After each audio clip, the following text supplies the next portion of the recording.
नमस्कार, मैं जतिन पांडे स्वागत करता हूँ आपका द डायरी में। रियल लाइफ में खलनायक का रोल निभाने वाले सोनू सूद असल जिंदगी में महानायक है। इस बात का प्रमाण सोनू सूद के द्वारा किए जा रहे कामों से मिलता है। सोनू सूद की प्रशंसा चारों ओर सुनाई दे रही है। दरअसल सोनू सूद सोशल मीडिया के माध्यम से महिलाओं, बच्चों और प्रवासी मजदूरों की सहायता के लिए आगे आ रहे हैं। अभी तक सोनू सूद बसों के माध्यम से 17,000 मजदूरों को उनके घर पहुंचा चुके हैं। वहीं वो 20 लाख लोगों तक खाना पहुंचा चुके हैं।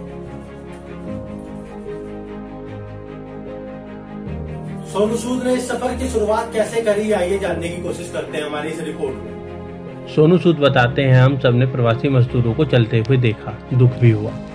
आगे वह बताते हैं, हमने बड़ी संख्या में प्रवासी मजदूरों को खाना बांटा। इस दौरान हमने एक परिवार को देखा जो पैदल ही कर्नाटक जा रहा था। हमने उनसे पूछा और उनसे बोला कि आप हमें 2 दिन का वक्त दीजिए, हम आपको घर भिजवाएंगे। पहली बार हमने करीब 350 लोगों को घर भेजा। पहली बस कर्नाटक के लिए भेजने के बाद लोगों को हम पर विश्वास हुआ और काफ़ी लोगों ने हमसे कहा, हम निकलने वाले थे लेकिन हमने सुना आप हमें भेज रहे हैं तो हम रुक गए। यह भरोसा धीरे धीरे बढ़ता गया और संख्या हजारों में पहुंच गई।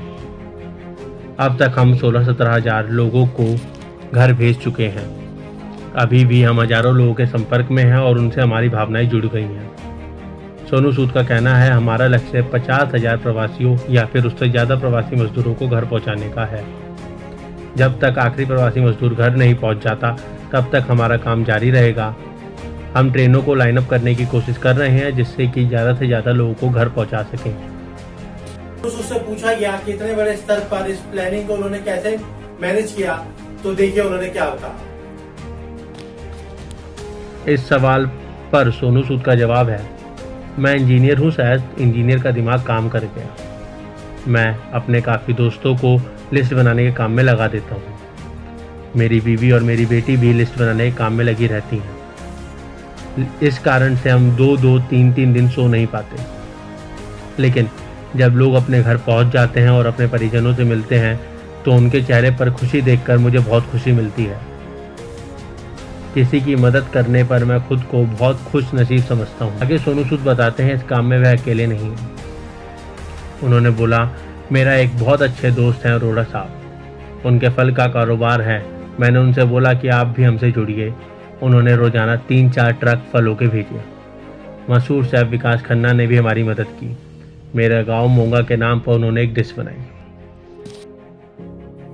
सोनू सूद खुद को एक माइग्रेंट मानते हैं।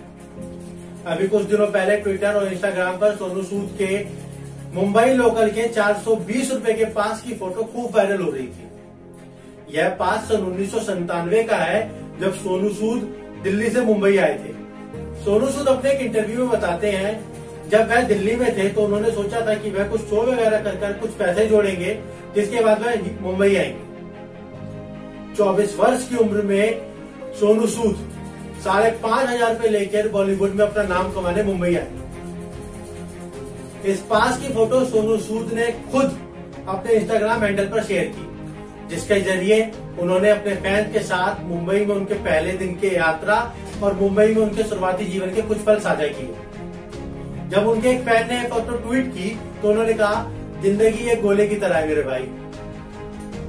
आगे सोनू सूद बताते हैं, जब वह मुंबई आए थे तब वह किसी को नहीं जानते थे। वह बिल्कुल अकेले थे और न ही किसी ने उनकी सहायता की थी, बल्कि लोगों ने उनको यूं और बोला कि तुम हीरो बन जाए हो, वापस चले जाओ, तुमसे ना हो पाए। इन तमाम आलोचनाओं के बाद भी सोनू सूद ने कभी हार नहीं मानी। वह निरंतर प्रयास करते रहे और उन्हें पहला मौका मिला एक एडवर्टाइजमेंट शूट में, जिसके जरिए उन्होंने लगभग 2,000 रुपए कमाए। विज्ञापन शूट के बाद हिंदी फिल्म इंडस्ट्री में सोनू सूद को कोई खास काम नहीं मिला, लेकिन सन 1999 में तेलुगु फिल्म कलाकार से सोनू सूद को पहला मौका मिला। इस फिल्म के द्वारा सोनू सूद के फिल्मी करियर की शुरुआत हुई। कई फिल्में साउथ में करने के बाद बॉलीवुड की फिल्म शहीद आजम से सोनू सूद को बॉलीवुड में पहला ब्रेक मिला। शहीद आजम में सोनू सूद भगत सिंह की भूमिका में नजर आए। बॉलीवुड स्टार सोनू सूद लोगों के दिलों में अपनी छाप बना चुके हैं, लेकिन उनका फिल्मी करियर तमाम मुश्किलों और संघर्षों से भरा हुआ था। खैर, अब हालात अलग हैं और वो लाखों लोगों की मदद के लिए आगे आ रहे हैं।